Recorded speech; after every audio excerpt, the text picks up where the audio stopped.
Le peuple, c'est le meilleur endroit pour se trouver. Parce que c'est lui qui a le pouvoir souverain. Il n'a pas besoin de venir tous les 6 mois, tous les 7 ans, tous les... Non. Il l'a en permanence. Et les autres viennent l'emprunter pour une durée déterminée. Et pour faire des choses précises qui sont dans le mandat qu'on lui a donné. À partir de ce moment-là, je ne vois pas comment il est en haut et vous en bas. N'acceptez pas ça. N'acceptez pas ça. C'est vous les patrons. Mais seulement, vous ne le savez pas d'abord.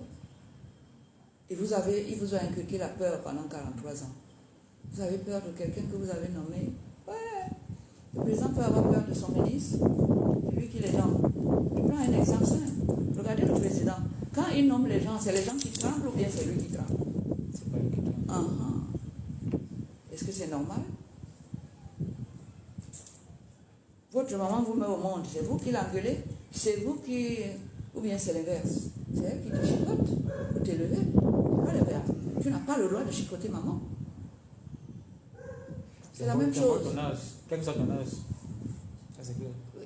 Quel que soit ton âge. C'est la même chose pour le peuple et les mandataires qu'ils nomment par vote, qu'on appelle le vote. Mais il faut être vigilant. Vous avez les enfants qui arrivent à taper leur maman. Tout le monde sait ce que c'est. Tout le monde est... On n'accepte pas. Mais vous avez les enfants qui contemplent leur maman. Tu touches pas. C'est ça la vraie vie. La vraie route. Maître, pouvez-vous nous expliquer les circonstances de votre convocation au service central des recherches judiciaires et les principaux sujets abordés lors de cet entretien? Je suppose que c'est quand j'étais au CED. Ah oui. Je suis allée là-bas, je pense que c'était lundi. J'ai dû quitter Douala un jour avant pour être sûr que je serais au rendez-vous, de façon à ne pas laisser les gens chargés de l'enquête, les laisser divaguer dans des suppositions. Elle est opposante, elle n'a pas voulu, elle se moque de nous. Enfin bref, tout ce qu'on entend quand on n'a pas la bonne information. Donc j'y suis allée, j'ai été à l'heure au rendez-vous, accompagnée de mes avocats, Maître Fotso qui m'ont accompagné, Maître Fotso et Maître Méli qui était là. C'est une partie de mes avocats. Je pensais qu'il fallait d'abord qu'on aille voir, savoir de quoi il s'agit, et ensuite apporter le maximum d'informations utiles à mes autres avocats, parce qu'il y a un élan extraordinaire d'avocats. Ils ont bondi pour voler à mon secours, pour m'aider à traverser ce cap, et pour que justement le barreau triomphe. Parce que mon échec serait effectivement un peu celui du barreau tout entier. Étant donné mon âge, je n'ai pas plus de mérite, mais je suis quand même là et je suis parmi les membres fondateurs de ce barreau, qui n'existait pas quand j'ai commencé le travail d'avocat il y a exactement 56 ans. On n'avait pas de barreau. Donc, je suis l'un des membres fondateurs.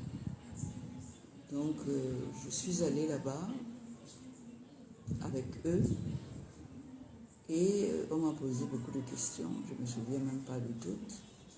Mais je pense que j'ai eu les bonnes réponses pour toutes ces questions. Parce que les bonnes réponses, ce sont celles qui correspondent naturellement à la vérité de ce qui s'est passé. Donc, je crois que j'ai surpris mes enquêteurs par la clarté et la simplicité des réponses. Voilà. La vérité n'était pas du tout ce qu'ils croyaient. La vérité n'était pas du tout ce qu'on leur a dit. Je l'ai restituée. Et elle brillait par sa logique. Parce qu'il s'agit quand même des faits qui datent de 2019. Hein. D'accord. Oui, c'était pas hier. Et puis moi j'ai oublié une partie parce que je n'étais qu'un invité et je ne pouvais pas... Si j'étais un organisateur, j'aurais peut-être connu des détails qui les intéressent, mais là, Moi, j'étais qu'un invité parmi tant d'autres, invité par ma diaspora, la diaspora du Cameroun. Et puis j'avais mes petits messages personnels du cœur à leur apporter là-bas, c'est ce que j'ai fait. Et tous ceux qui veulent les transformer en messages politico, juridico, je ne sais pas quoi, je leur laisse cette responsabilité-là. Mais en ce qui concerne ces faits-là, de la façon dont ça a été conduit, de la façon dont ça a été commencé, je sais qu'il y a beaucoup plus de préjugés que de faits. Et j'ai tout rectifié avec la clarté de celui qui parle en vérité. D'accord, c'est super. Alors, maître, comment réagissez-vous aux accusations portées contre vous, notamment en lien avec le financement du terrorisme et une prétendue atteinte à la sûreté de l'État? Vous savez, les mots sont tellement gros pour les gens qui m'ont vu vivre depuis 2019 jusqu'à maintenant et qui m'ont vu vivre de près. Vous, mes enfants, quand on vous donne ce genre d'effraction, financement de... Tout ce que je peux vous dire, c'est que j'ai dit que je niais complètement ces faits abracadabrantesques d'ailleurs. Et j'ai donc attendu qu'on me donne des preuves qui appuyaient ces grosses accusations aussi grotesques que ridicules. Parce que l'argent, ça circule en laissant des traces. Quand on finance le terrorisme, vous savez ce qu'il me faut beaucoup d'argent. Et je ne peux pas ne pas laisser des traces. Je n'ai pas vu. Donc je n'ai pas eu à m'éterniser parce qu'il faut d'abord apporter ces petites traces de preuves avant d'exiger que je nie ou que je dise que oui ou non. Je dis non à quoi? Je dis oui à quoi? Montrez d'abord le sérieux de vos accusations. Pour vous-même. Pour ne pas tomber dans le ridicule le plus bas. Financer j'avais mis combien là-dedans alors? J'ai mis combien d'argent? Combien? J'ai fait circuler ça comment? L'argent ne circule pas n'importe où. Le 16, 14. C'est quoi? La convocation à la PJ. Oui. Vous savez, j'ai une telle avalanche de convocations. Il faut préciser. À la je PJ. m'y retrouve. Oui. À la police judiciaire, Oui. j'y étais quoi, le 22? On est Hier. quel jour? C'est Hier. hier que j'étais à la PJ? Oui, Mais voilà. Hier, c'était le 22? Mais voilà, j'y étais hier, oui. Est-ce qu'on peut savoir. Avec Maximilien. Oui. Et comment Les c'est accusations, passé à la PJ? mais ça peut se passer que... Est-ce que quelqu'un dit que ça s'est bien passé? Non. La PJ est là pour recueillir des réponses aux questions qu'on vous pose. On m'a posé des questions sur la base d'une plainte qui a été déposée par monsieur le préfet contre moi. Pour 2 mois. Par le préfet. Oui. Par monsieur le préfet du département du Louri, qui m'accuse de rébellion et de bris de scellé. C'est une question extrêmement simple. Voilà. J'ai nié les faits, bien sûr, parce que c'est faux. Les scellés, ce qui tient lieu de scellé, où est le papier là qu'on appelle scellé? J'avais d'ailleurs. Le scellé, c'était un bout de papier qui était attaché au corps. D'accord. Qu'on a posé là et qui devait leur permettre de sortir tous mes enfants du LEDAC qui étaient là, qui travaillent, qui attendaient leur fin de l'année comme tout le monde, et qui subitement ont vu le ciel leur tomber sur la tête. Parce qu'on les a virés de leur bureau. Et on leur a dit que c'est monsieur le ministre de l'administration territoriale. Donc ils ont vu rouge, sinon noir. Voilà ce que j'ai arraché. Comment il va se. C'est vrai que si ce n'est pas conforme à ce qu'il va faire. Beaucoup de gens m'ont compris. Oui, mais c'est pour ça que je parle. C'est pour ça que je parle. Et je m'adresse à mes enfants qui sont dans le peuple, qui font partie du peuple comme moi. Le peuple, c'est le meilleur endroit pour se trouver. Parce que c'est lui qui a le pouvoir souverain. Il n'a pas besoin de venir tous les 6 mois, tous les 7 ans, tous les non. Il l'a en permanence. Et les autres viennent l'emprunter pour une durée déterminée. Et pour faire des choses précises qui sont dans le mandat qu'on lui a donné. À partir de ce moment-là, je ne vois pas comment il est en haut et vous en bas. N'acceptez pas ça. N'acceptez pas ça. C'est vous les patrons. Mais seulement, vous ne le savez pas d'abord. Et il vous a inculqué la peur pendant 43 ans. Vous avez peur de quelqu'un que vous avez nommé. Ouais. Le président peut avoir peur de son ministre. C'est lui qui les nomme. Je prends un exemple simple. Regardez le président. Quand il nomme les gens, c'est les gens qui tremblent ou bien c'est lui qui tremble? C'est pas lui qui tremble. Est-ce que c'est normal? Votre maman vous met au monde, c'est vous qui l'engueulez, c'est vous qui... Ou bien c'est l'inverse. C'est elle qui te chicote pour t'élever. Pas l'inverse. Tu n'as pas le droit de chicoter maman. C'est la même chose. Quel que soit ton âge. Ça c'est clair. Oui. Quel que soit ton âge. C'est la même chose pour le peuple et les mandataires qu'ils nomment par vote, qu'on appelle le vote. Mais il faut être vigilant. Vous avez les enfants qui arrivent à taper leur maman. Tout le monde sait ce que c'est. Tout le monde est... On n'accepte pas. Mais vous avez les enfants qui contemplent leur maman. Tu touches pas. C'est ça la vraie vie. La vraie route. Ok, et l'échange à la PJ, ça dure combien de temps? L'échange, il n'y a pas d'échange. On vous interroge. L'échange à la PJ, ça dure combien de temps? L'échange, il n'y a pas d'échange. On vous interroge, on vous pose des questions, vous répondez. C'est bien ça, non? Il n'y a pas de... C'était très courtois. Bravo pour la police. Pendant combien de temps environ? On est allé là-bas vers 11h, on est sorti vers 15h, 15h30. Quand est-ce que je suis rentrée ici? 15h. Voilà. Mais c'était très cordial, très courtois. Vraiment, chapeau pour notre police. Ils ont une manière de servir qui est tout à fait digne d'un grand pays. Revenons au chef d'accusation du préfet, Guy Descellé et Rébellion. Rébellion parce qu'il m'a convoqué 2 fois, je ne suis pas allée. C'est faux. Archi faux. Il m'a convoqué une première fois sous couvert de la collectivité canton Bel. Le temps de me trouver dans ce sac de chiffon, il était à 1 heure de l'heure du rendez-vous. Et il a écrit qu'il est au 2e étage. Moi, je suis une disabled, je suis une handicapée. Je ne peux plus marcher comme lui, qui a peut-être l'âge de mon fils, je ne sais pas. Je ne peux plus. J'ai vu que je ne pouvais pas et je le lui ai écrit. Il dit, mais qu'est-ce que vous me cherchez là?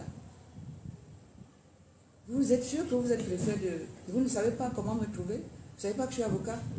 Que je suis à 2 pas de vous, mes bureaux sont à 2 pas de chez vous. Et je suis sûr qu'ils sont là avant les vôtres.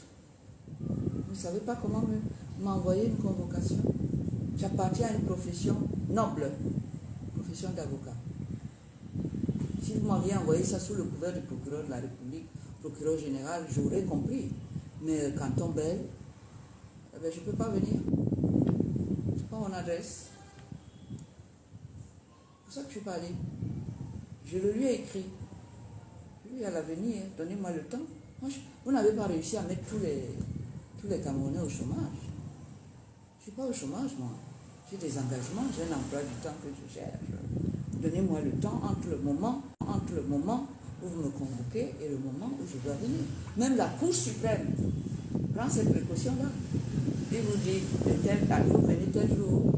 Et il vous donne le temps de rédiger, de vous préparer. Si la Cour suprême veut des débats et une vraie justice, il va vous donner le temps de préparer votre défense. Monsieur le préfet ne l'a pas fait. Donc, je ne suis pas allée. Je lui ai fait une lettre à laquelle il a répondu en reconnaissant partiellement mes récriminations. Par exemple, que je ne peux pas venir à 1 heure près. Par exemple, que j'ai une adresse. Donc les autres convocations, je les ai envoyées par voie d'huissier. L'huissier m'a trouvé facilement. Et il me restait parfois 3 jours avant la convocation. Moi, je ne suis pas... J'ai le sens civique. Je suis un citoyen qui connaît ses devoirs, mais qui connaît aussi ses droits et qui ne se les laisse pas arracher par qui que ce soit. Parce que la loi est la même pour tous. Personne n'est au-dessus. Tu ne vas pas violer la loi pour venir m'embêter dans mes droits. Et je ne te laisse pas. C'est tout. Je les défends. C'est donc la suite de cette affaire. Après la convocation. Je pense qu'ils vont faire leur enquête. On est au niveau de la police. La police va enquêter. Ils nous ont entendus. Ils ont entendu Mme Maximilien Gombert qui était aussi convoquée. Pour les mêmes choses d'ailleurs pratiquement. À partir de ce que nous avons dit, ils vont se dire qu'il faut peut-être entendre tel ou tel témoin pour confirmer ou pas ce que nous avons dit. Et puis l'enquête va prendre forme et après ils vont renvoyer tout ça à monsieur le procureur de la République qui est leur patron pour la suite qui lui conviendra de réserver à cette affaire, à cette plainte de monsieur le préfet. Est-ce courant qu'une autorité administrative telle que le préfet entame une affaire et en plus saisisse la police pour la suite de l'affaire? Je n'ai pas compris le sens. Je veux dire, le préfet vous a convoqué. Oui. Il estime que... Le préfet nous a fait convoquer par la police judiciaire. Oui, la police judiciaire a été saisie par monsieur le procureur de la République, qui est leur patron. Le patron de la police judiciaire, c'est le procureur de la République. Donc, monsieur le préfet a traité avec le procureur de la République en lui envoyant sa plainte. Lui, il a saisi ses officiers de police judiciaire qui sont chargés de mener des enquêtes. Et on en est là. Après avoir mené les enquêtes, les policiers vont retourner le dossier à monsieur le procureur de la République, leur patron, qui a demandé l'enquête. Et le procureur de la République va examiner et il va voir si les charges, les faits tiennent, il va m'envoyer au tribunal. Il va nous envoyer au tribunal pour jugement. S'il estime que dans ma façon de me comporter, mon comportement a été délictuel, criminel.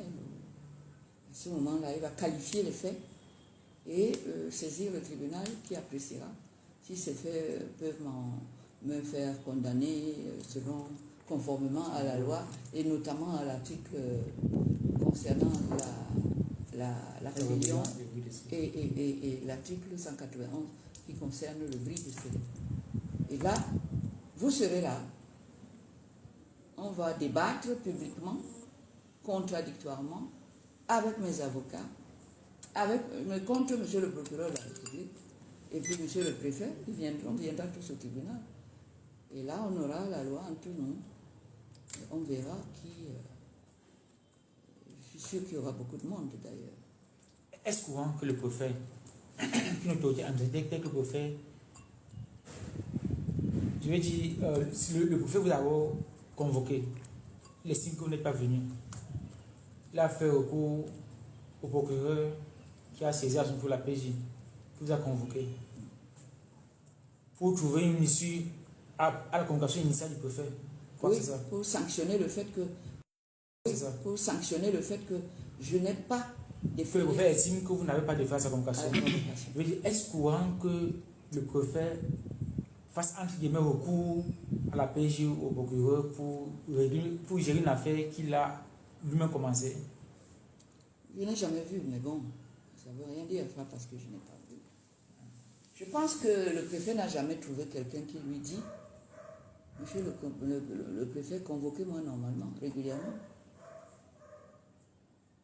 Donnez-vous la peine de me convoquer régulièrement, en me respectant, en vous disant que vous convoquez un citoyen qui a des droits et des devoirs. Mais qu'en l'espèce, vous devez respecter ses droits. Ne le convoquez pas parce que vous êtes une autorité, vous êtes soumis à la loi. Vous devez même donner l'exemple du respect de la loi, si vous voulez exiger que les autres le fassent. Si vous violez la loi, vous venez fermer une institution comme le REDAC, qui est là depuis 14 ans. Je ne peux pas vous donner la liste des médailles que nous recevons, même Madame Maximilienne Gombert et moi-même, à l'extérieur, pour le travail que le REDAC fait dans le vaste chantier des droits de l'homme qui est celui du président de la République. Et oui, nous travaillons en ce qui concerne les droits de l'homme sur le même chantier. C'est pour ça que la Constitution du Cameroun commence par la Déclaration universelle des droits de l'homme. Numéro 1, article numéro 1. C'est le job numéro 1 du président de la République, de veiller sur les droits de l'homme. C'est le préambule de notre Constitution. Et qui prête serment sur cette Constitution?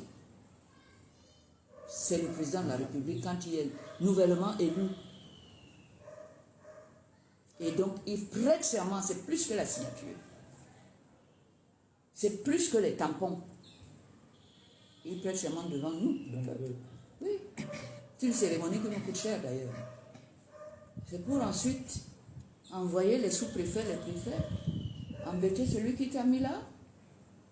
C'est comme ça. Moi, je comprends pas ça comme ça. Quelques jours plus tôt, vous étiez au CED pour une affaire de financement du terrorisme, entre autres.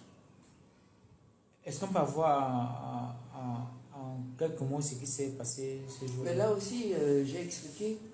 J'ai dit que je ne reconnaissais pas les faits, bien sûr. On m'a fait écouter une vidéo qui date de 2019. Mes enfants de la diaspora m'avaient invité à leur assemblée générale à Munich. Ils ont enregistré une partie de mon discours. Et ils disent que là-dedans, j'avais dit que j'ai beaucoup d'argent. Et ils ont pensé que si c'est beaucoup d'argent, c'est pour financer le terrorisme. Non, je suis allé à Munich pour expliquer aux gens de la diaspora que l'Union africaine a pensé à eux. L'Union africaine sous Madame Zuma a créé une région spéciale, la 6e. Pour le moment, il y en a 5. Le nord, le sud, l'est, l'ouest, l'Afrique du Sud. Il y a maintenant une 6e, c'est la diaspora. Pour leur annoncer ça. Que désormais, ils ne sont plus seuls. Ils vont avoir tout un État à eux. Ils ont confié le dossier au docteur Louis-Georges Tin, normalien, descendant africain d'origine antillaise, qui a commencé d'abord par former un gouvernement, un parlement pour la construction de cet État-là. Et figurez-vous que dans ce gouvernement, j'ai été nommé, moi, par le Premier ministre, son Excellence Louis-Georges Tin, ministre de l'Intérieur, ou que je suis, poste que j'occupe encore jusqu'à maintenant. En fait, M. Atangandi est mon homologue, mais sur un petit plan, puisque c'est lui, c'est pour le Cameroun. Moi, ce n'est pas seulement pour l'Afrique, c'est partout où il y a des afro-descendants. Ils peuvent être américains, boliviens, chinois. Ouais. Je suis ce ministre-là, nommé par tous les chefs d'État africains, y compris le bien, puisque l'Union africaine, c'est nous tous. C'est nous tous. Voilà. Et quand dit les enquêteurs? Comment? Et quand dit les enquêteurs? Mais les enquêteurs notent seulement. Je leur apprends quelque chose qu'ils ne connaissaient pas. Pour répondre à leurs plaintes issues d'une association d'un farfelu, là, je ne sais même plus comment il s'appelle. Je lui apprends ça. Et j'ai dit à l'enquêteur, regardez, tapez rapidement la SOAD, State of African Diaspora. Vous allez lire l'acte de naissance de l'État et de la 6e région, l'État de la diaspora, où je suis ministre de Home Affairs.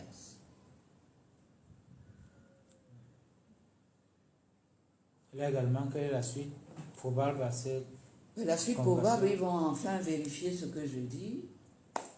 Et je leur ai dit que normalement, je ne devais même pas parler. Ce sont mes avocats qui m'ont poussé à dire non, non, pas. Tu as des choses à leur apprendre. En tant que vieille maman, tu dois leur apprendre ça. Oui. Parce que quelqu'un qui sait ça, il y a des choses qu'il ne fait plus, ou il ne fait plus de la même façon. S'il a l'information. Donc j'ai parlé. Je leur ai expliqué ça. Je leur ai dit de regarder sur place, soit sur Internet. Ils vont voir que je suis membre du gouvernement. Alors, financer le terrorisme, ce n'était pas cet argent-là qu'on a eu, le Premier ministre, le docteur Louis-Georges et tous ceux qui l'aident, ce n'était pas pour vous. Moi, je me battais seulement qu'on entrepose ça chez nous. Et j'avais fait des démarches auprès du ministre des Finances pour ça. Alors, du coup, c'est à vous de voir. C'est à vous de voir si... Je continue? Oui, allez, ça s'enregistre. C'est à vous de voir si ma démarche, qui est très officielle, parce qu'elle part des votes de Biya à l'Union africaine avec ses collègues, ses pairs,